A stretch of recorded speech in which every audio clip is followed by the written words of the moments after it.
Taken four granted എന്നുള്ളത് നമുക്കെല്ലാവർക്കും അറിയുന്നൊരു കാര്യമാണ്. ചില ആളുകൾ എങ്ങനെയാണെന്ന് വെച്ചാൽ റിലേഷൻഷിപ്പിൽ ഒരാൾ തന്നെ ഒരാളെ സ്നേഹിച്ചുകൊണ്ടിരിക്കും, ഇങ്ങനെ കൊടുത്തുകൊണ്ടിരിക്കും.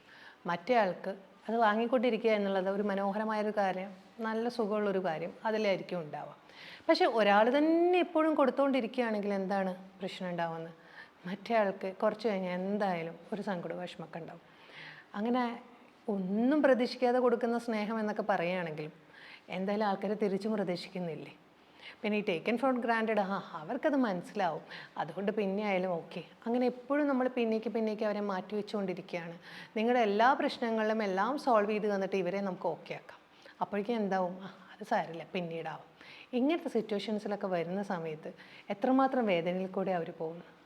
അവർ എത്രമാത്രം സമയം മാറ്റി വെച്ചിട്ടാണ് നിങ്ങൾക്ക് വേണ്ടിയിട്ട് ചിലവഴിക്കുന്നത്, നിങ്ങൾക്ക് വേണ്ടി അവർ കണ്ടെത്തുന്നത്. അവർക്ക് തരുന്ന സ്നേഹത്തിന് തിരിച്ചു കൊടുക്കുക എന്നുള്ളതുകൊണ്ട് നമ്മൾ ഗീവ് ആൻഡ് ടേക്ക് എന്നുള്ളതൊരു പ്രധാനപ്പെട്ടൊരു കാര്യമാണ്. നമ്മളൊരാളുടെ സ്നേഹം സ്വീകരിക്കുമ്പോൾ തിരിച്ചും അങ്ങോട്ട് സ്നേഹിക്കുക എന്നുള്ളതൊരു ഉത്തരവാദിത്തമാണ്. പക്ഷെ അതിനാർക്കും നേരെയില്ല. ഇങ്ങോട്ട് എന്ന് മാത്രമാണ് ആവശ്യം. അങ്ങോട്ടും കൂടി കൊടുത്താലല്ലേ അതൊരു പൂർണ്ണമാവുകയുള്ളൂ.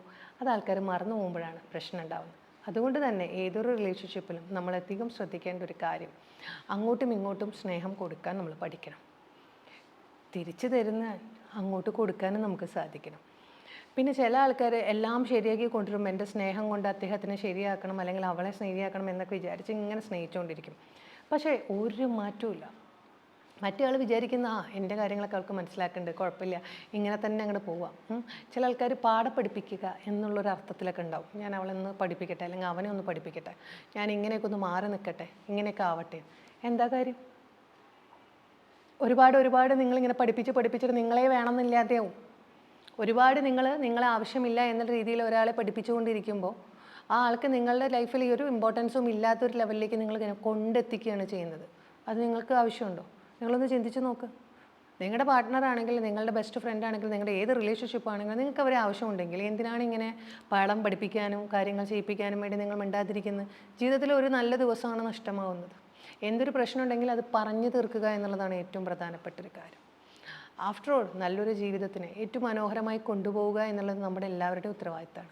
ഒരാളിലേക്ക് മാത്രം ഒതുങ്ങുന്നു, ഒരാൾ മാത്രം സാക്രിഫൈസ് ചെയ്യുന്നു, അതെവിടുത്തെ ശരിയാണ്? എത്രയാണ് ഇങ്ങനെ ഒരാളിങ്ങനെ ബുദ്ധിമുട്ടിക്കുക? ഈ ഗീവ് ആൻഡ് ടേക്ക് എന്ന് പറഞ്ഞ പോളിസി അതെല്ലാവരും ശ്രദ്ധിക്കേണ്ട ഒരു കാര്യമാണ്. ഭാര്യയാണ് അല്ലെങ്കിൽ ഭർത്താവാണ്, ആൾക്കെൻ്റെ ഇമോഷൻസ് മനസ്സിലാവും. ചില ഭാര്യമാർക്ക് എങ്ങനെയാണ്? അവർക്ക് അവരുടെ കാര്യങ്ങൾ നേടുന്നതിന് മാത്രമാണ്. ചില ഭർത്താക്കന്മാർക്ക് എങ്ങനെയാണ്? അവരുടെ ഇമോഷൻസിനെ ഓക്കെ ആക്കണം, ഇല്ലെങ്കിൽ അവർക്ക് ഭാര്യയുടെ ഇമോഷൻസിനെ മനസ്സിലാക്കാൻ പറ്റില്ല. ഇങ്ങനെ രണ്ടു കൂട്ടരും അങ്ങോട്ടും ഇങ്ങോട്ടും പരസ്പരം പഴി ചേരുമ്പോൾ ആർക്കാണ് നഷ്ടം? നിങ്ങളുടെ നല്ല ജീവിതത്തിൽ കുറേ നിമിഷങ്ങളാണ് പോകുന്നത്. എന്തുകൊണ്ടാണ് നിങ്ങൾക്കത് പറഞ്ഞു തീർക്കാൻ പറ്റാത്തത്? സ്വന്തം ഭാര്യയും ഭർത്താവും തമ്മിൽ പരസ്പരം സംസാരിച്ചു കൊണ്ടിരിക്കുമ്പോൾ തന്നെ എന്തിനാണ് ഇത്ര അകൽച്ച വരുന്നത്? നിങ്ങൾ പിന്നെ എന്തിനാണ് കല്യാണം കഴിക്കുന്നത്? നിങ്ങൾക്ക് അന്യോന്യം അങ്ങോട്ടും ഇങ്ങോട്ടും പരസ്പരം ക്ഷമിക്കാനും പൊറുക്കാനും സാധിക്കണം. അങ്ങോട്ടും ഇങ്ങോട്ടും നിങ്ങൾ സപ്പോർട്ട് ചെയ്യാനും നിങ്ങൾക്ക് സാധിക്കണം. അല്ലെങ്കിൽ പിന്നെ നിങ്ങളെ ബന്ധത്തിൽ നിന്നിട്ടുള്ള ഒരർത്ഥവുമില്ല. നിങ്ങൾക്ക് അവിടെ നിന്ന് പോകാനുള്ള എല്ലാ വക ഫ്രീഡവും ഉണ്ട്. പോകണം. നിങ്ങളൊരു റിലേഷൻഷിപ്പിൽ തുടർന്നും അങ്ങനെ ആഗ്രഹിക്കുന്നെങ്കിൽ പലരും പറയുന്നൊരു കാര്യമാണ് നാട്ടുകാരെ ബോധ്യപ്പെടുത്താൻ, മക്കളെ ബോധ്യപ്പെടുത്താൻ, അങ്ങനെ എല്ലാവരെയും ബോധ്യപ്പെടുത്താൻ. നിങ്ങളുടെ മനസ്സാക്ഷിയോട് നിങ്ങളൊന്ന് ബോധ്യപ്പെടുത്തണ്ടേ? നിങ്ങളിലെ കൂടെ ഒപ്പം വരുന്ന ഒരാൾക്ക് വേണ്ട സൗകര്യങ്ങളും അതെല്ലാം നിങ്ങൾ ചെയ്തു കൊടുക്കുമ്പോൾ മാനസികമായൊരു പിന്തുണ അല്ലെങ്കിൽ മാനസികമായ സപ്പോർട്ട്, ഇമോഷൻസ്, അത് വളരെ പ്രധാനപ്പെട്ടൊരു കാര്യമാണ്. എല്ലാവരും ഒരേ മാതിരിയല്ല, പല ഇമോഷൻസും കൂടി കടന്നു പോകും. അത് മനസ്സിലാക്കിയിട്ട് വേണം ചെയ്യാൻ. അങ്ങോട്ടും ഇങ്ങോട്ടും പ്രത്യേകിച്ച് റിലേഷൻഷിപ്പുകളിൽ പരസ്പരം വലിച്ചു വാരി കുറ്റം പറയുമ്പോൾ എനിക്ക് തോന്നുന്നു കുറച്ചും കൂടിയും ഈ കുറ്റം പറയുമ്പോൾ ആ സമയത്തൊരു ദേഷ്യം മാത്രമായിരിക്കുമെങ്കിലും പലപ്പോഴും നമുക്കറിയാം എന്തുമാത്രം പല ആളുകൾക്കും ഹേർട്ടായിട്ടുണ്ട്. ആ വാചകങ്ങളൊക്കെ തന്നെയായിരിക്കും അവർ വീണ്ടും വീണ്ടും കൊണ്ടുവരുന്നുണ്ടാവും.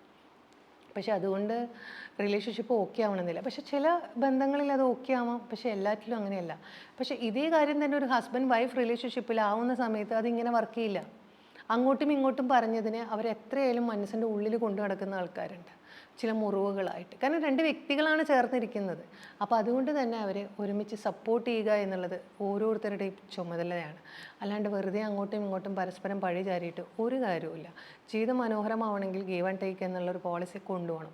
ടേക്കൺ ഫോർ ഗ്രാൻറ്റഡ് എന്നൊരു നിലയിലേക്ക് ആരെയും ആക്കരുത്. അതെല്ലാവരും ചെയ്യേണ്ട ഒരു കാര്യം തന്നെയാണ്.